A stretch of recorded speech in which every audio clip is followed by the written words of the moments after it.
Well, I was bringing us in. I had to do the video first, but it's all good. We'll get that down next time. What's up, Curtis? How you doing, boss?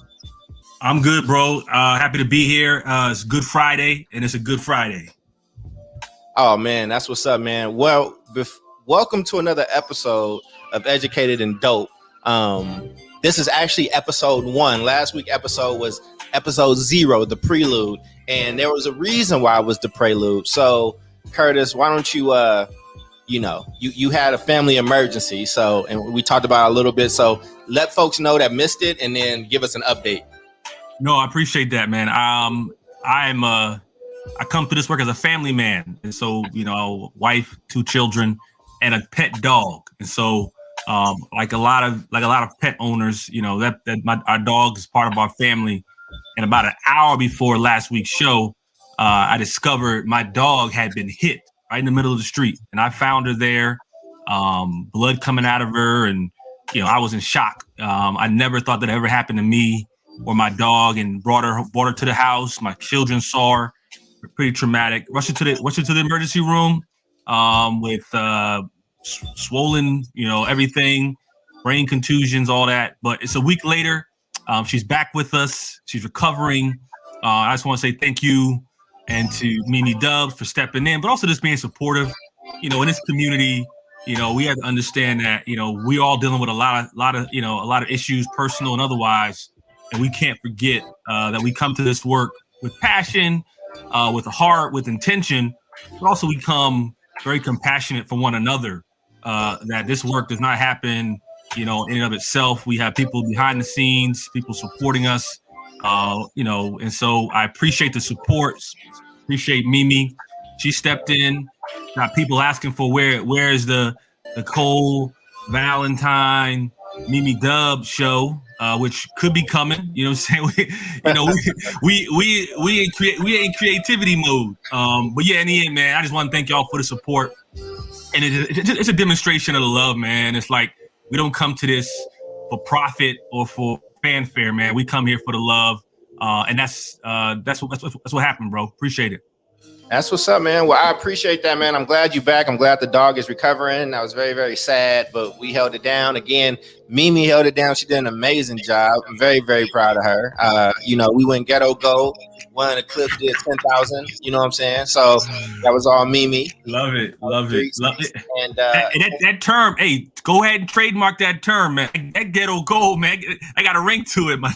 I feel like I hear that all the time, man. So, but it's all good. I'll definitely rock with it and definitely use it, man. But our community showed up for us. And if you're listening right now, we need your help. We need you to comment. We need you to like, and we need you to share this. So right now, I'm going to do a countdown from 3. And on 3, we just going to, when we get to that end of that countdown, go ahead and share it so people tune in. So in 3, 2, 1, share that thing. You know what I'm saying? And it should be live on my pages. It should be live on Mimi's page and on your page, Curtis. So we just want to have some good, lively discussion, man. And, really get into this first episode. And, one of the things that we were going to talk about was our history as Black people in education and this work. And I think it's titled really great. White Ice and Coda.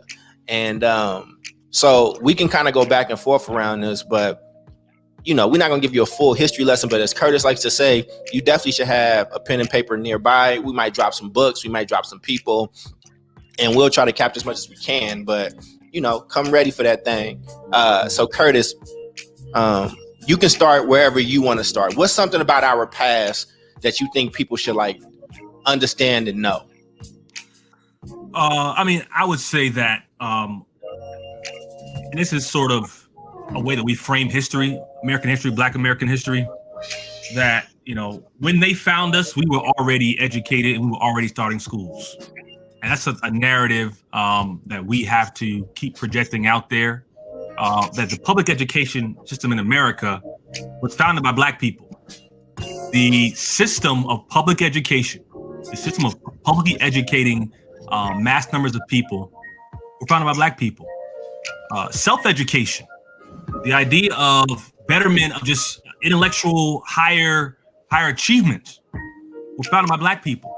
If you think about, the emancipation of enslaved Africans, the Freedmen's Bureau, Reconstruction, and this sense of trying to educate Black people, when they came into communities like the ones that my great-grandparents come from in Southern Virginia, or my mom's come from in Bainbridge, Southern Georgia, we had already set up schools because we knew the power of education, even as, those who have enslaved us were trying to keep it from us. And so I think about that every day, about the power of education. But the main reason why they tried to keep education from us so long, and in some ways today. And I'll sort of end here. I don't want to go on. We can kind of continue to have the conversation. But I thought about, someone, I was watching a really dope PBS special called Tell Them We Are Rising, in the history of HBCUs. And if you haven't seen it, please check it out. But one of the sociologists from UCLA said, during enslavement, you could beat your slave, you could rape your slave, maim your slave, kill your slave. And the one thing you couldn't do was educate your slave. And that was against the law for Black or white people. White person educating his slave could go to jail above and beyond. And the question was always, why was this so important? Why would keeping, the gift of reading and writing and mathematics, and from a people who had that before they even came to America, what were they so afraid of?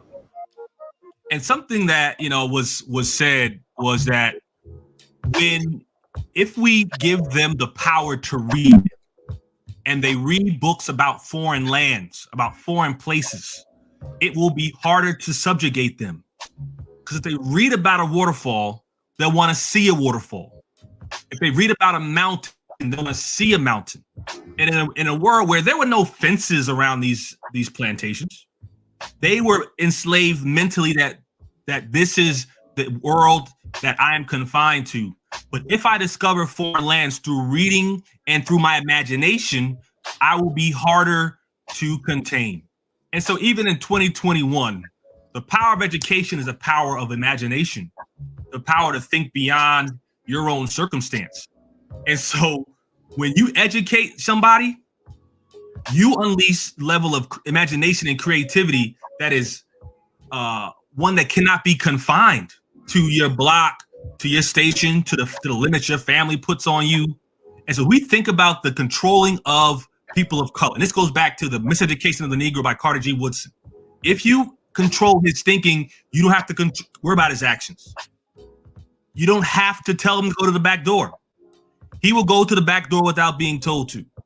If there was no back door, he will demand one, because his very nature of inferiority demands it, because we've already controlled his thinking.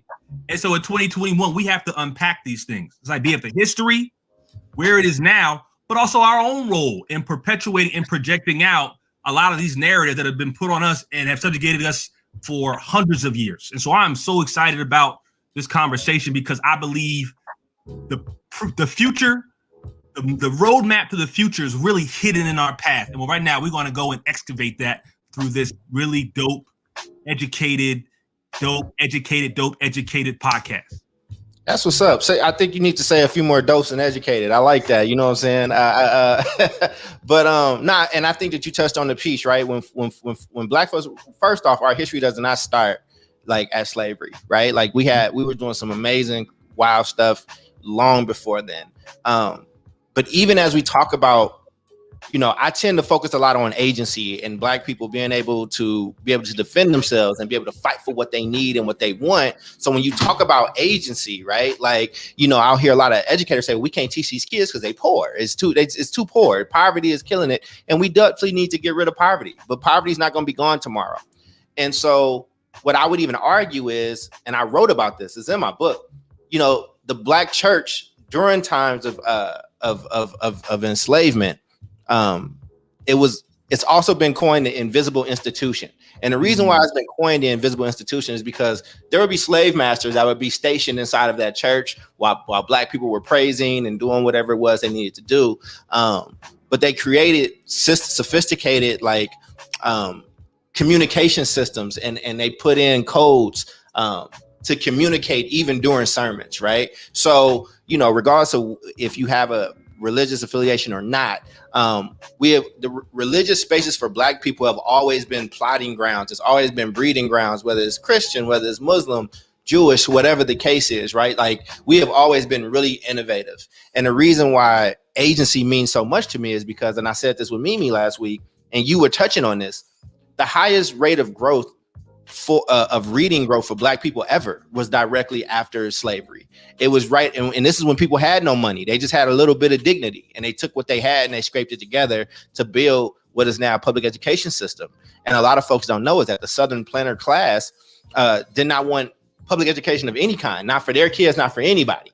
That's facts. That's facts. Yeah. And so, with that, right, like, with that piece, right, it was, after they saw what these Black folks were able to do, and they saw these people reading and kind of moving ahead or whatnot, then what they did is they came and they did what the dynasty does, right? They took it and they took all the resources with them, but Black folks were still resilient.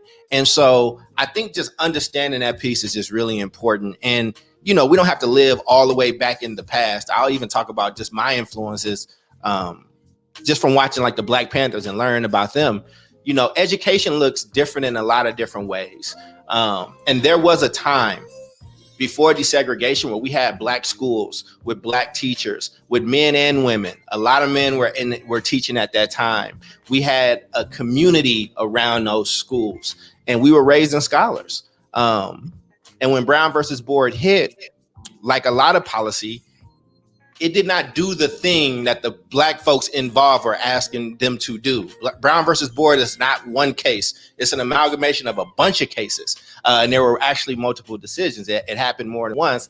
But what ended up happening is the Black educational institution got destroyed, right? You fired all those Black teachers. You fired all those Black principals. And instead of integrating or making white teachers come into those Black schools, what they did is they just destroyed those Black schools and then sprinkled those Black kids into white environments where they did not feel safe, environments where they were spat on, environments where they were talked down to. And then all these people who had been making education their profession and their vocation were now suddenly out of a job, with only a small percentage point of them being able to bounce back into the realm of education, right? So it's not by accident that you have 2%, less than 2% of all teachers across the country being represented by Black men. You know what I mean? So I mean, everything it's saying is A1.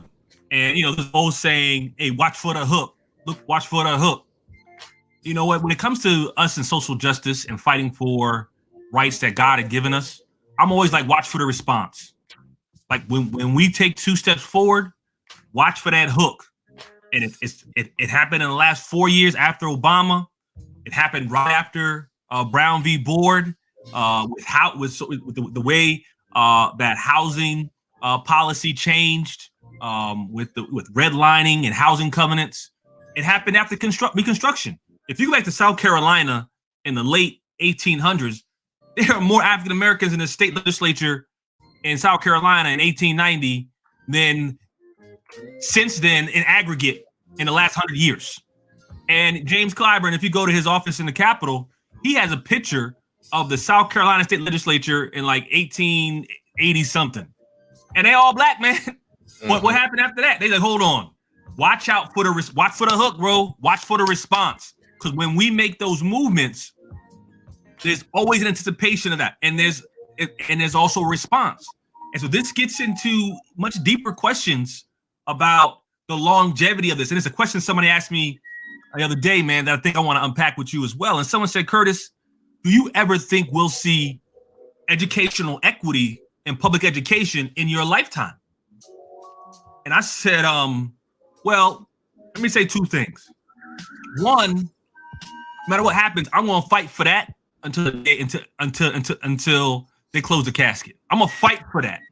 But what should we do if we know it will never happen? If you know in your mind it will never happen, would you move differently now? Would you move differently knowing that the thing that you're going to, hope will happen, or you'll push forward and hoping that a response won't be too much of a backlash. If you know that would never happen, how would your movements change? Would your movement say, you know what? I'm not waiting for Superman or Uncle Joe or Uncle Sam to help me to come around to see my humanity.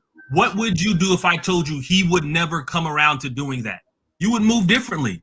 I would have conversations about what happens when we realize that we don't stop fighting for what we believe we've earned and we deserve, but also at the same time, we have to function in a world, a sort of duality, that we also understand that there's some fighting we have to do with the chance that it will never function within this system. And so we move simultaneously, because otherwise we'd be foolish to do anything other than that, bro.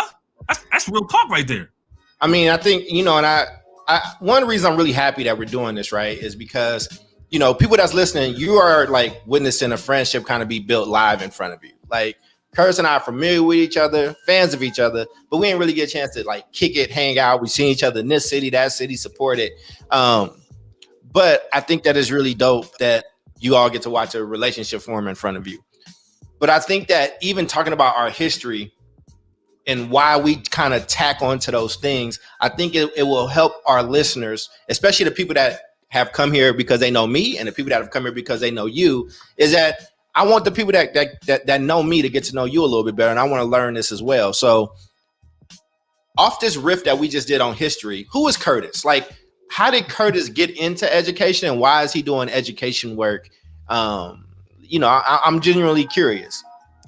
No, I appreciate that, man. I mean, if you asked me that question 2 years ago, I would say I'm just a young boy from Jersey who grew up in public education, a working class family, meaning neither of my parents are college graduates, but my mom eventually became an entrepreneur, opened a child care center, and was really advocating for public education in central New Jersey, where I grew up. Went off to historically Black college, Morehouse, and then eventually to South Africa as a Peace Corps volunteer working in post-apartheid South Africa, and really saw up close the role that racism played in really subjugating the majority of the people, but doing it through education. And so some of the first things folks learned about South Africa was Sarafina and the Soweto uprisings.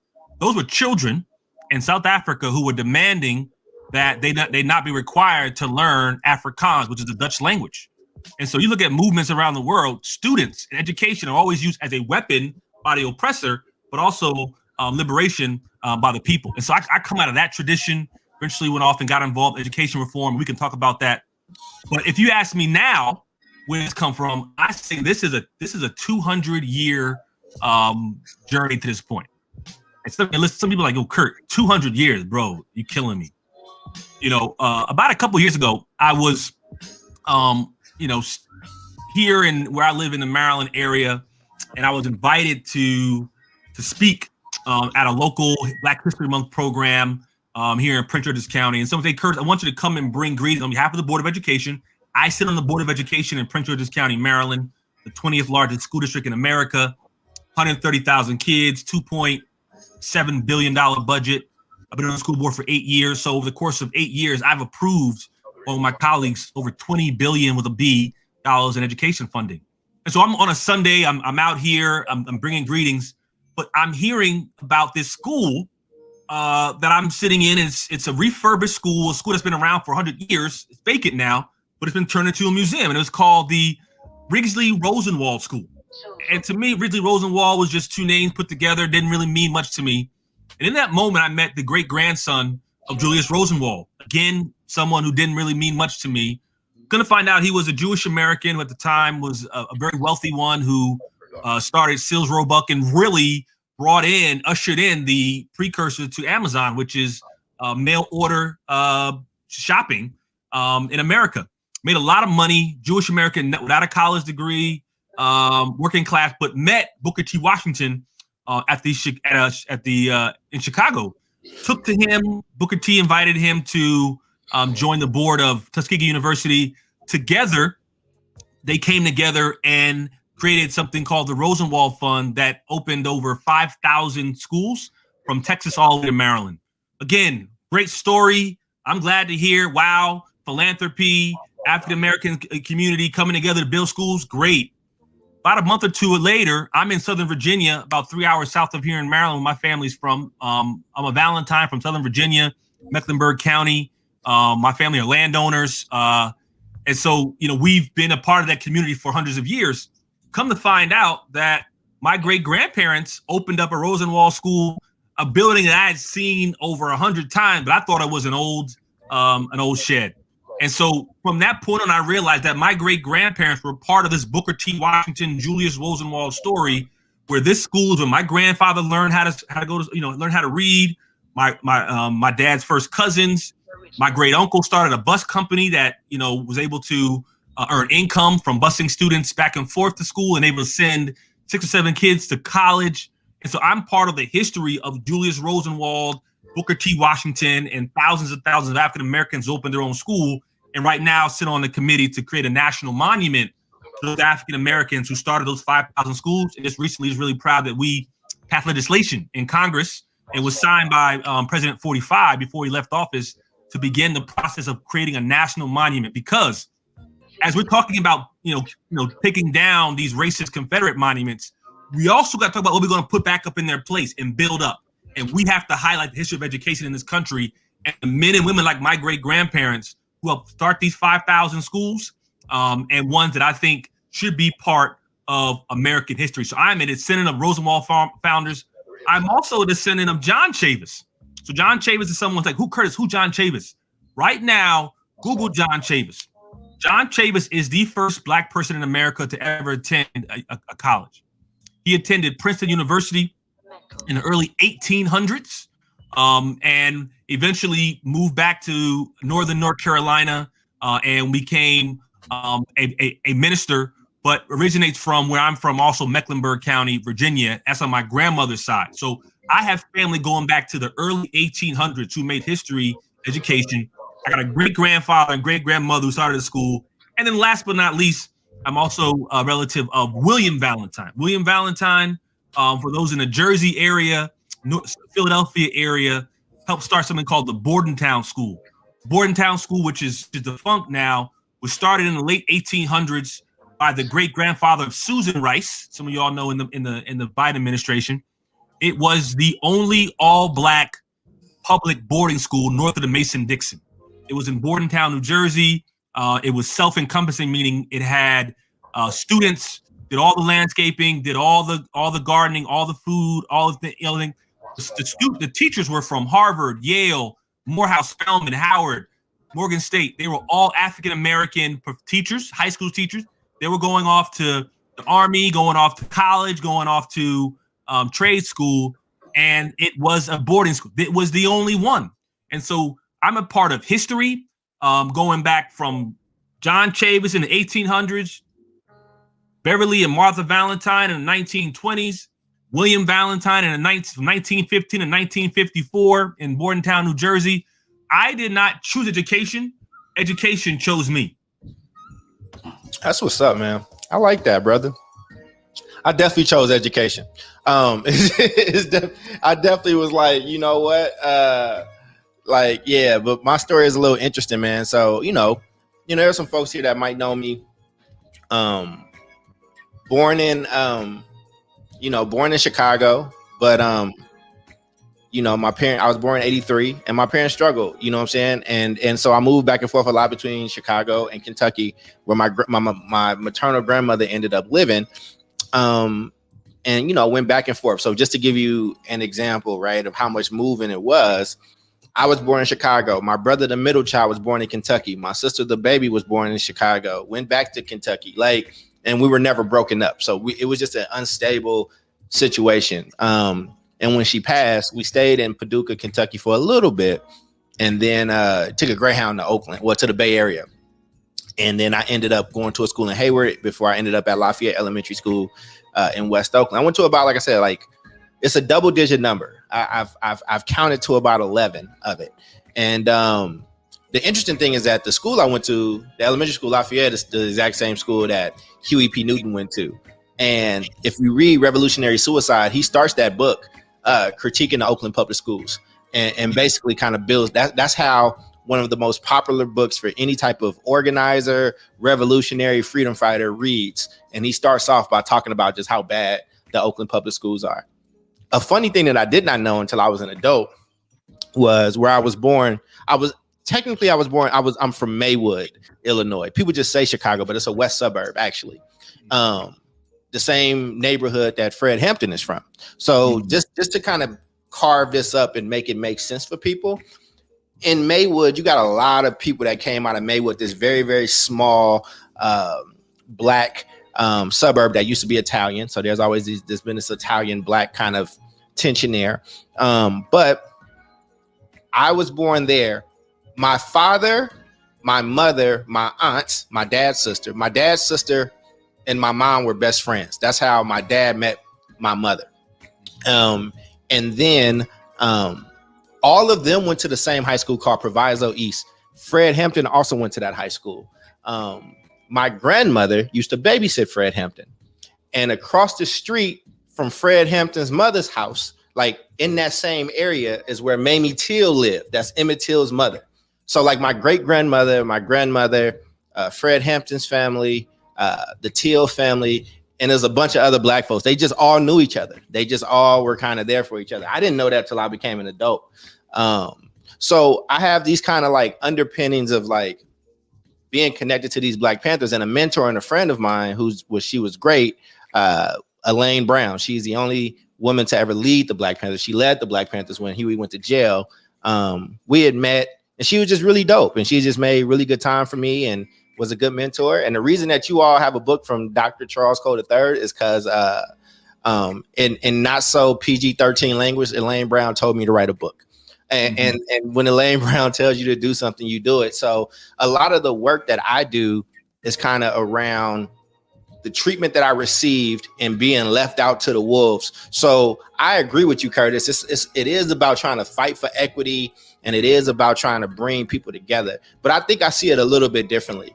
I see it in a way as, this was a war for me, and I had to learn a lot of stuff on the fly. So I'll do my policy goals and try to change policy, but I don't have a lot of faith in a system that ain't never loved us. I don't have a lot of faith in a system that's inherently racist. I can't wait for racist people to not be racist anymore, right? So my thing is, but teach me how to fight. What are the tools that I need? What do I need in my kit? And that's just kind of what I learned. So my work, all the work that I do revolves around agency. It all revolves around self-determination. I'm down to try to build a better system, but I don't want kids at the whim of a system. I don't want my people at the whim of a system. And I don't want us to be working for a system. I want systems should work for us. So there are no permanent friends and no permanent enemies. Hey, man, I think there should be more Black schools, and whether they come as traditional, charter, or private, homeschool, I'm with it. Whatever works for you. I really, truly don't care. I really do wish that we had just our Black millionaires and billionaires would come together and really just let us fund just a huge network of private Black schools that actually taught us what we needed to teach, and there was no state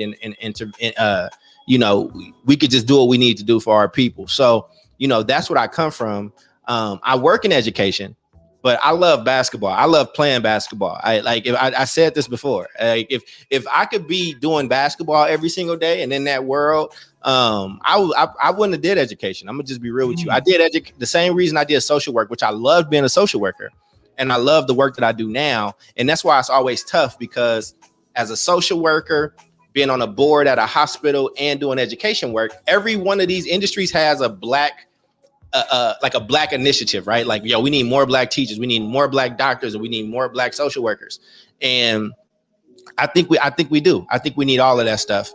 So what I try to do, because I have to move through those different spaces, sometimes all in one day, is I just try to push Black children and Black families to just explore, try a lot of different things, dip your toe in a bunch of different vocations and see what you like. Because I think that they're trying to make space for you. And even if they don't make space, I'm going to teach you how to elbow your way into that room and how to be there. And they just going to have to deal with you. Go ahead, Kurt.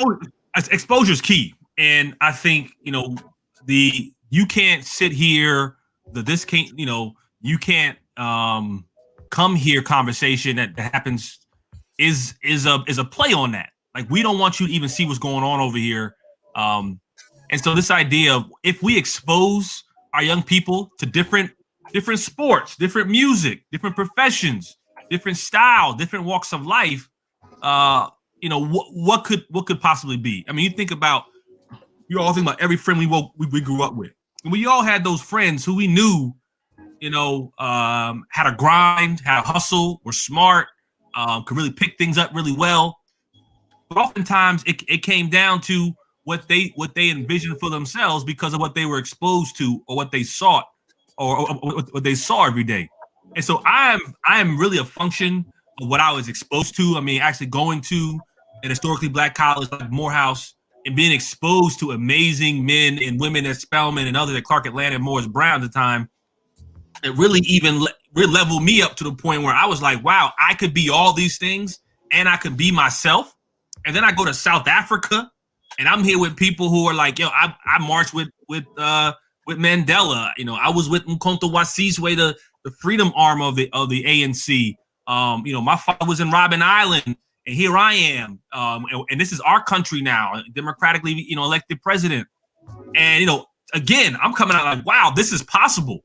I'm working in schools in these villages with no electricity or running water, and working with kids and starting a student government association and I had kids giving speeches on wanting to be president and vice president in a country where their parents were the first generation to ever vote in their life.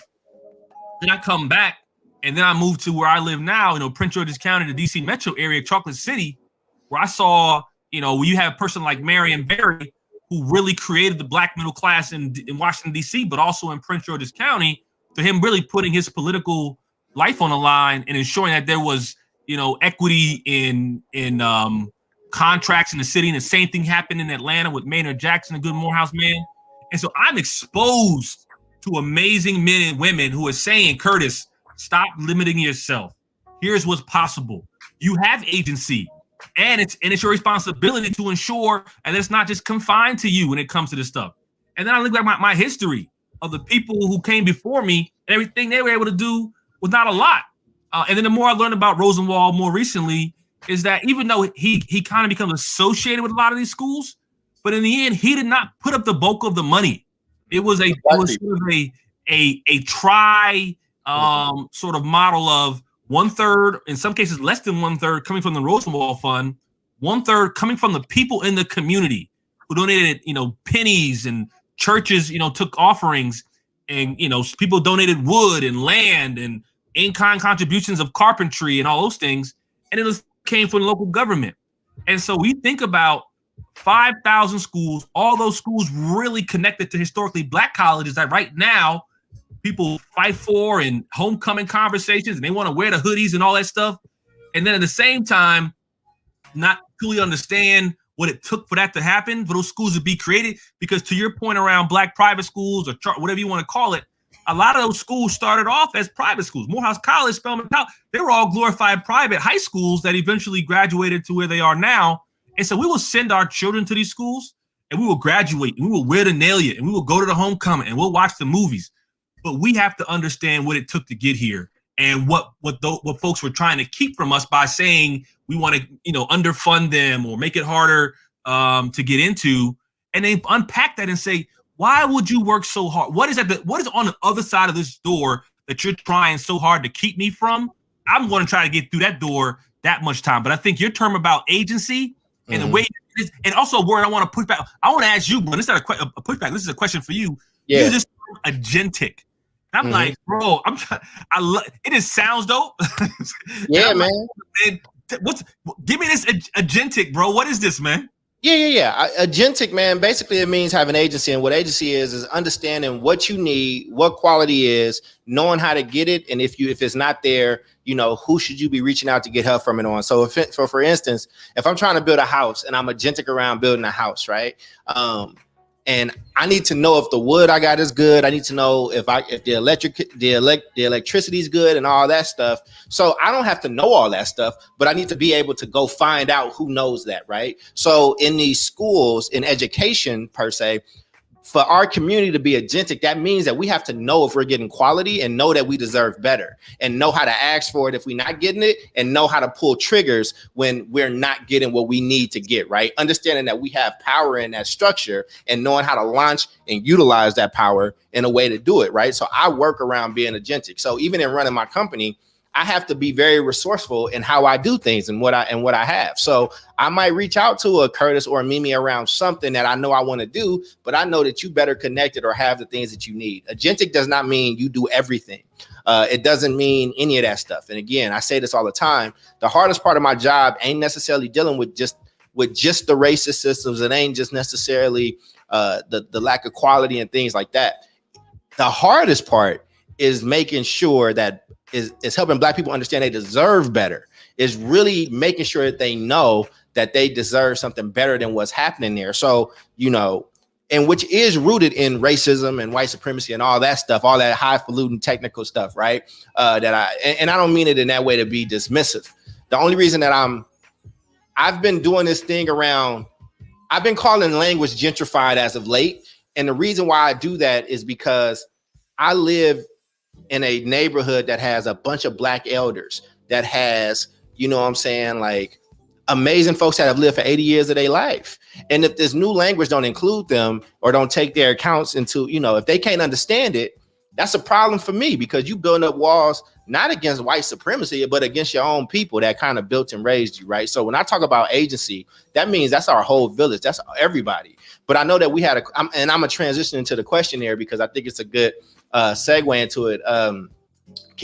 So the narratives and images of Black America established and perpetuated. I mean, I think, listen, man, there's a lot of different narratives, right? I talked about this at the Title I conference last year. I had keynoted that, and it was an honor because I went the day before Michael Eric Dyson. I just grew up reading that dude. But in the talk that I gave there, one of the things I said was, they said that Black kids can't learn, and you can't learn chemistry, and we don't do math, and we're lazy.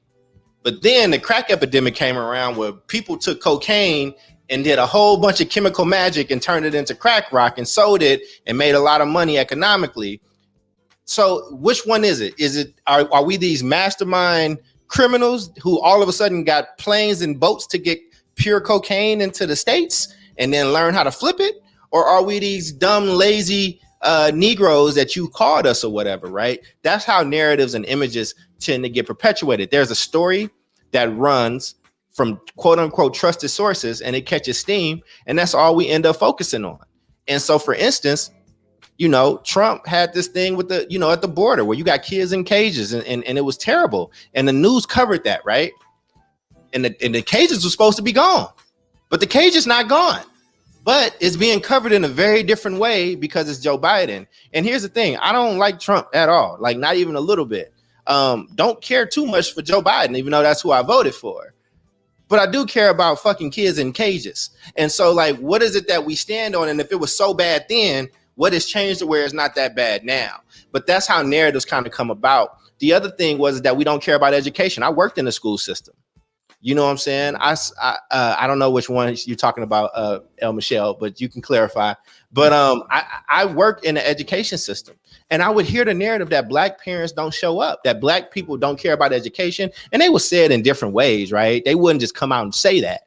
But it's like, well, you got to look at our culture. If you having a meeting on Tuesday at 10:30 a.m., most of them Black moms is at work. You know what I'm saying? They're not able to show up at that time. And we live in a place that in Oakland, there's a lot of other cultures that have different cultural norms in their household, right? Where it's usually it's a different type of household where father may work and mom is taking care of the education stuff, right? And she's at home. But like, that's how these narratives kind of grow. How can that be true? And what we just said around Black people creating public education off their backs and off their pennies when they were dead poor. Both of these things cannot be true at the same time, right? Like, we sacrificed everything. I had a meme that went up and it was like, they say we can't read. It was Black people willing to lose life and limb to learn how to read, because reading was a tool that would help you get free. That would help at least if your body's still, enslaved, we can at least free your mind or whatever, right? So anyway, Tim, go ahead and jump in. Go ahead and jump in. Protect the source, bro. I mean, this idea of like how you gonna tell me about me? Like, and why the hell would I believe you? And so you mentioned, chemistry. We can go. Let's go further back. You know, no, okay, we can go there.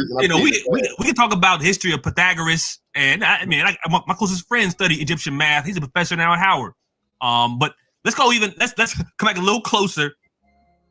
Do you know how hard it was for our ancestors to cook and bring things together in order to create the cuisine, the food that that sustained us? That's chemistry. I don't know if you ever try to make a cake or try to make, cornbread or try to make any meal. You put a little bit too much of this and not enough that in it, it will taste bad. And I know about one thing about Black folks is if the potato salad ain't right, if the collard greens ain't seasoned right, that's chemistry to me, bro. And my daughter's a little chef. And we sit here and we look at the recipe and we say, well, we don't have this ingredient. Can we substitute it for this? Okay, well, if we add this, then the proportions got to be a little different. Okay, how long we cook it for? They said cook for 5 minutes. What if we cook it for 10? If we cook it for too long, it's not going to come out right. Oh, right. What if we add this? What's that? Chemistry and mathematics and physics and Phyllis Wheatley. We could go on and on. So I'm saying check the source. People say Black people this. I'm like, hold on, stop right there. Who said that? And why are you listening to them? And so this idea of narrative, and so I'm wearing Real Men Teach Apparel right now. This idea that, again, this Carter G. Woodson idea of if they could control our thinking and what we envision when we think about an intelligent person. Like we close our eyes and say, close your eyes and envision a scientist. Are they Black or white? This is the sort of that Black baby doll scenario. When you close your eyes and think of a drug dealer, are they Black or white? And then you say, where does that come from? Like, where does that narrative come from? And it was a really dope video that came out a couple of days ago where, there were narratives around, it was a sister sitting on the corner. She was pregnant, had a baby. And then eventually a car pulls up with a minivan. Father comes out, hug. And it's like, it's that time in between the father coming and we've seen the mother. It was like, all right, here we go again. Black women, on their own. Black fathers are not around.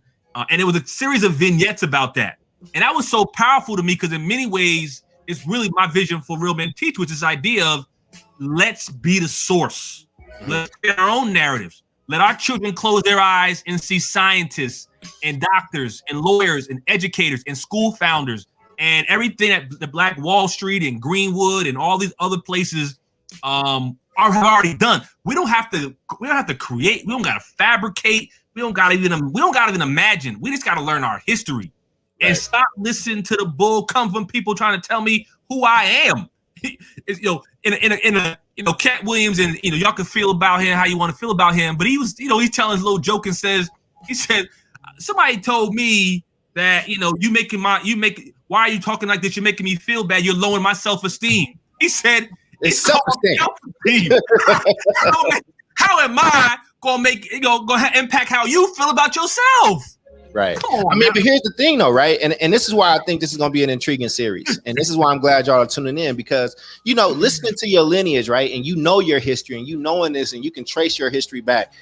Listen, I can't go too many levels deep into my own family tree, right? Like, drugs, jail, violence, a whole bunch of stuff is like, made that very difficult. And I think it's starting to get cleaned up a little bit now, but I didn't grow up with that. You know what I'm saying? I didn't grow up with my grandfather being this. I'm the first person in my family that went to college. You know what I'm saying? I had some cousins, like distant cousins, third cousins or whatever, second, that went to college that wasn't a part of my life that I didn't see.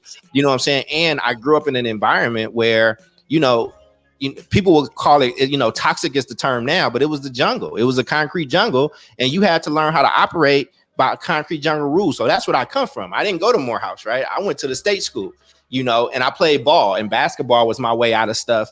And then I had a few basketball scholarships, but I chose to go to the state school based off of my grades or whatever, right? And a lot of my education is out of spite, more so than just out of my love for general education. I despise, it's a lot of PhDs that get on my nerves. It's a lot of anybody that's taken, when you are a Black person, just for where our community is right now, what I was taught and told is that those degrees are not yours. Those belong to your community.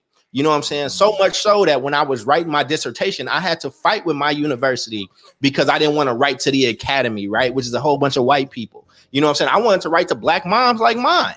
You feel me? And so I fought with these cats. And what we did, and I had an amazing dude and Dr. Sean Jenwright, who was my chair, and he was like, I got you. So every time we got a chapter approved, it had to go through final approval, which was a group of black moms. Yo, hey, does it read this? Does it make sense? Do you understand it? Do you got questions? If they didn't, we changed it. And if I couldn't get it right, we took it out. You know what I'm saying? Because if they can't use it, what's the point? So I ended up getting that doctorate. I showed up to the graduation with a grill in my mouth. You know what I'm saying? And that throws a lot of people off. I'm a square. Okay. You need to understand, I am a supreme square in this piece. And this is how I know this is how I know all these folks is lying when they say they love black kids. They want the best for black kids because they scared of me. I was on honor roll my entire life. I ain't never did a crime in my life. I had 2 parents that were in and out of jail. So I was afraid of everything because I thought everything led to jail. So if you afraid of me now, somebody with 4 degrees that sits on a board where I might be the only non-millionaire on a board that oversees $4 billion worth of healthcare stuff, right? Or the work that I do in education or as a social worker, if I make you uncomfortable in a room, in a safe environment like a classroom, if I make you uncomfortable in a college classroom where debate is supposed to happen, what's going to happen when you get the 14-year-old version of a boy that grew up exactly like I did, who's in the middle of that hurt and that pain and trying to figure it out? Another thing to think about when you talk about how is this perpetuated is that education has always been perpetuated and pushed as a white thing. Being able to speak properly is a white thing, and we can get into all that stuff. I don't care how you talk, right? I can talk in a whole bunch of different ways. I can write books. I can do all that, and I still talk and speak the way that I do. You know what I mean? And I think that, but until I saw a black man in a suit that fit, that was when I wanted to wear a suit because that shit was corny to me beforehand. Until I saw, an educator that was super dope. You talk about Dwayne Wade all the time, right? Like on that's what made you want to get involved. And he was a Morehouse dude and all that stuff. I can tell a Morehouse dude anywhere. Like I can just tell. Like I was like, oh, that's that Morehouse cat. You know what I'm saying? Like, because they're gonna let you know. You feel me? Like, but it wasn't until you saw that representation of you. And again, you just showed your hoodie. I can show mine. You also looking at 2 entrepreneurs at the same time of all the things that we doing. That is his Real Men Teach initiative. This is my initiative, right? Around my love language being self-reliance, and then also just like, agency, right? And so I think that what I really want you all to get from this series, and I know we want to wrap up in a little bit, but this is what y'all are gonna get from this series. Today was the history and us kind of building. The next show, you're going to get the present. You're going to get what we do in our actual receipts because I'm so tired. It's a whole lot of Twitter warriors. It's a whole lot of social media warriors. It's a whole lot of people that's talking about what they would do and could do. And I can tell they ain't walked down near neighborhood. They ain't walked on near Ave and really been into the houses of the people that they talking about, right? So that's what next week is going to be about because we both doing some really amazing work for our communities, and we got some receipts that we're going to show. And not as a floss, right? But as a way to show that Black history is having, like Black history is happening all around us, you feel me? All the time. And then that final show is going to be about the future. Like what we see, how to plug this up. And you might get us getting, debating a little bit and sharing some ideas because that's what brilliant minds do. You know what I'm saying? We live in a time where if you don't agree with every single thing I like, I got to cancel you. Nah, man. You're supposed to have really smart people weigh the pros and cons of things and go on an intellectual mission with each other and see where you land. So, Curtis, I see we're getting the light, man. So, let me throw it to you and just, what you're looking forward to, and you can wrap your final thought into that. Yeah, man. Again, all love. I mean, this is a bi-coastal. This is from DC to Oakland. And so, this is even more than I expect, and I appreciate you, brother. In the end, for me, this conversation around narratives and images, these narratives have consequences. Mm-hmm. Right now, we're talking about, this Officer Chauvin case around his brutal murder of George Floyd. And there's a part of this country who said, well, you see how big that black guy was? You see what he looked like? What would you have done? And again, we are living and they are functioning in this narrative about black men being brutes, being superhuman power. Serena Williams dealt with the same thing when she almost died because they say black women can take pain more than white women, which is really, how overprescribed communities and led to the opioid crisis. In the end, what we're talking about is not just sort of conjecture and conversations and, hey, we just getting a little big-chested and, about what we're doing. These things have consequences, public policy consequences, criminal justice consequences. When they strangle a man on the street and they say, well, what would you do? You know how black people do, or they shoot a black woman, or they throw a black girl, tackle her in a high school. They are doing that, and it is supported by a narrative that this is acceptable for certain type of people. And it's our responsibility to say, no, it's not. And so again, today you kind of got a glimpse of really where we come from. And when we speak, again, this is sort of a source, right? So I talked about the source is important. We just told you the source. Mm-hmm. So the receipt's going to come from, okay, now I want the receipts now, but we just told you the source. And so this you got the roots today. You're going to see some of the branches and the fruit of our labor and the next time. So I'm excited, bro. Ever since we connected in Oakland, shout out to my girl Keisha Young out in Oakland Reach, and then reconnected in New Orleans. I've been looking forward to this day, man, and I'm looking forward to the next two podcasts. And yeah, man, let me hear your final thoughts as well, bro. Yeah, man, yeah, I got it, man. I'll do that and take us out, brother. I'm just blessed to be able to do it, and want to give a huge shout out and love and support. I call her Mimi Dubs. I love her. I just think she's brilliant. And again, just to remind you all, this wouldn't be happening if it wasn't for that black woman who was very adamant about the two of us meeting. And I think she knows us both very, very well. And so I think you'll be seeing a lot more of her. But remember that name now, while the price is low, because when it go up, it ain't coming down. Just FYI. You know what I'm saying? I think for me, just this small peek into history is really important, and you should definitely check those books out. You should check out, Education of Blacks in the South. You should read people like Naeem Akbar, who talks about Black psychology and roots that in the African stuff. You should look at people. You should read Bells. It's so many people that you should just kind of read and reach out to and check on. I'm so looking forward to next week. I'm gonna have more wine with me, a different one of my hoodies that I make. And if you want to help, this is how you can help, because people need action steps.